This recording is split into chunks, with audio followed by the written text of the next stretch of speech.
ಶ್ರೀ ಗುರು ಬಸವಲಿಂಗಾಯ ನಮಃ. ವಿಶ್ವಗುರು ಮಹಾತ್ಮ ಬಸವಣ್ಣನವರನ್ನು, ವಿಶ್ವಜ್ಯೋತಿ ಅಕ್ಕ ಮಹಾದೇವಿರವರನ್ನು, ಸಕಲ ಶಿವಶರಣರನ್ನು ಎನ್ನ ಹೃದಯ ಮಂದಿರದಲ್ಲಿ ನೆನೆಯುತ್ತಾ, ಭಾರತೀಯರೆಲ್ಲರಿಗೂ ಬಸವನಾಡು ಅನುಭವ ಮಂಟಪ ಶರಣರ ನಾಡು ಬಸವ ಕಲ್ಯಾಣದ ಭೂಮಿಯಿಂದ ಇಡೀ ಭಾರತೀಯರೆಲ್ಲರಿಗೂ ಶರಣ. ಒಂದು ಮಹಾತ್ಮ ಬಸವಣ್ಣನವರ ವಚನ: ಭಕ್ತರ ಕಂಡರೆ ಬೋಳ ಅಪ್ಪಿರಯ್ಯ, ಶ್ರವಣರ ಕಂಡರೆ ಬತ್ತಲೆ ಅಪ್ಪಿರಯ್ಯ, ಹಾರುವರ ಕಂಡರೆ ಹರಿನಾಮ ಎಂಬುವರಯ್ಯ, ಅವರವರ ಕಂಡರೆ ಅವರವರಂತೆ, ಸೂಳೆಗೆ ಹುಟ್ಟಿದವರು ಎನಗೊಮ್ಮೆಯೂ ತೋರದಿರಯ್ಯ. ಕೂಡಲ ಸಂಗಮ ದೇವನ ಪೂಜಿಸಿ ಅನ್ಯ ದೈವಗಳಿಗೆ ಎರಗಿ ಭಕ್ತರೆನಿಸಿಕೊಂಬ ಅಜ್ಞಾನಿಗಳ ನಾನೆಂತೂ ನಂಬುವೆನಯ್ಯ ಎಂದು ಹೇಳುತ್ತಾರೆ ಮಹಾತ್ಮ ಬಸವಣ್ಣನವರು 12ನೇ ಶತಮಾನದಲ್ಲಿ ಪ್ರಧಾನಮಂತ್ರಿಯಾಗಿದ್ದುಕೊಂಡರು. ಇದರ ಅರ್ಥ ಇಷ್ಟೇ: ಭಕ್ತಿ ಅಂದರೆ ಬಸವಾದಿ ಶರಣರು ಕೊಟ್ಟಿರ್ತಕ್ಕಂಥ ಭಕ್ತಿ ದೇಹವೆಂಬ ದೇವಸ್ಥಾನದೊಳಗಿರ್ತಕ್ಕಂಥ ಸೃಷ್ಟಿಕರ್ತ ಒಬ್ಬನೇ ಒಬ್ಬ ದೇವರು. ಅಂತಹ ದೇವರು ಎಲ್ಲರ ಒಳಗಡೆ ಇದ್ದಾನೆ. ಪ್ರಾಣಿ, ಪಕ್ಷಿ, ಗಿಡ, ಮರ, ಈ ಬ್ರಹ್ಮಾಂಡ ತುಂಬವೆಲ್ಲ ಒಬ್ಬನೇ ದೇವನ ಅಧೀನದಲ್ಲಿ ನಡೀತಾ ಇದೆ.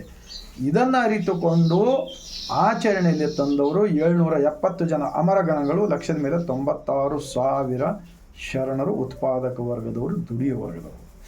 ಆದ್ದರಿಂದ ಈ ವಚನದ ಭಾವಾರ್ಥ ಇಷ್ಟೇ ಇದೆ: ಒಬ್ಬ ಏನೋ ಒಂಥರ ಮೂಢಭಕ್ತಿ ಮಾಡೋದಂದ್ರೆ ಅವನ ಥರನೇ ಮಾಡೋದು, ಇನ್ನೊಬ್ಬ ಅದು ಬಿಟ್ಟು ಮತ್ತೊಂದು ಮಾಡಿದರೆ ಮತ್ತೊಂದು ಕಡೆ ಓಡೋದು, ಈ ಥರ ಅವರಂತ ಮಾಡಿದಂತೆ ಮಾಡಿದರೆ ಅವರಂತೆ ಮಾಡೋದು, ಇವ್ರು ಮಾಡಿದಂತೆ ಇವರು, ಈ ಥರ ಹೊರಗಡೆ ಮಾಡ್ತಕ್ಕಂಥವ್ರನ್ನು ಕಂಡು ನಮ್ಮ ಬಸವ ಕಲ್ಯಾಣದ ಅಣ್ಣ ಬಸವಣ್ಣ ಹೇಳ್ತಾರೆ: ಅವರವರ ಕಂಡರೆ ಅವರವರಂತೆ, ಸೂಳೆಗೆ ಹುಟ್ಟಿದವರು ಎನಗೊಮ್ಮೆಯೂ ತೋರದಿರಯ್ಯ.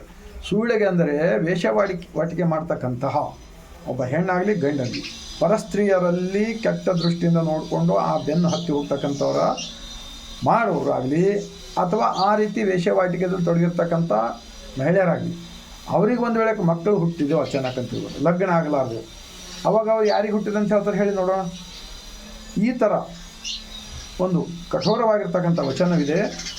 ಇಂಥವರನ್ನು ನನ್ನ ಕಣ್ಣಿಗೆ ತೋರಿಸಬೇಡಿ ಅಂತ ಹೇಳ್ತಾರೆ ಅಂತರಂಗದ ಜಗದೀಶನಿಗೆಂದು ಹೇಳುತ್ತಾ, ಈ ವಚನದ ಭಾವಾರ್ಥ ಕೂಡ ನಾನು ಕೂಡ ಓದಿದ ನಂತರ ಈ ಹೊರಗಡೆ ಮಾಡ್ತಕ್ಕಂಥ ಭಕ್ತಿ ಇದು ತಪ್ಪದಲ್ಲಪ್ಪ, ನಮ್ಮ ಅಂತರಂಗದ ದೇವನನ್ನು ಮರೆತ ಹಾಗೆ ಆಗುತ್ತೆ ಅಂತ ಹೇಳಿ ತಿಳ್ಕೊಂಡು ನಾನು 27 ವರ್ಷ ಹಿಂದೆ ಅದೆಲ್ಲವನ್ನು ಧಿಕ್ಕರಿಸಿ ದೇಹವೆಂಬ ದೇಗುಲದೊಳಗೆ ಸೃಷ್ಟಿಕರ್ತ ಇದ್ದಾನೆ ಎಂದು ನಂಬಿ ಬದುಕುತ್ತಿದ್ದೇನೆ. ನೀವು ಕೂಡ ಇದೇ ದಾರಿಗೆ ಹೋದರೆ ಈ ಭಾರತ ದೇಶದಲ್ಲಿ ಎಷ್ಟು ಖರ್ಚಾಗ್ತಕ್ಕಂಥದ್ದು, ಡೀಸೆಲ್ ಪೆಟ್ರೋಲ್ ಗಾಡಿ ಹಿಡ್ಕೊಂಡು ಆ ಕಡೆ ಈ ಕಡೆ ದೇವರು ದಿಂಡ್ರದ್ದು ಓಡಾಡ್ತಕ್ಕಂಥದ್ದಾಗಲಿ, ಅಥವಾ ಸುಳ್ಳು ಕೊಳ್ಳು ಹೇಳ್ಕೊಂಡು ತಿರ್ತಕ್ಕಂಥವ್ರಾಗಲಿ, ಅಪರಾಧಿಗಳಾಗಲಿ, ನಫರತ್ ಫೈಲಾಸದಾಗಲಿ, ಇವೆಲ್ಲವೂ ತಡೆಗಟ್ಟಲು ಬರುತ್ತದೆ ಎಂದು ಹೇಳುತ್ತಾ, ಬಸವ ಕಲ್ಯಾಣದ ಭೂಮಿಯಿಂದ ಈ ವಚನದ ವಿಡಿಯೋ ಆಗಿದೆ. ಶರಣರ ನಾಡಿನಿಂದ ಇದು 145 ಕೋಟಿ ಭಾರತೀಯರಿಗೆ ತಲುಪುವ ಕಾರ್ಯ ಮಾಡಿದ್ದೇ ಆದರೆ ಈ ಭಾರತ ದೇಶದಲ್ಲಿ ಬಹಳಷ್ಟು ಉಳಿತಾಯವಾಗುತ್ತದೆ ಮತ್ತು ಸಂಬಂಧಗಳು ಬೆಳೆಯುತ್ತವೆ.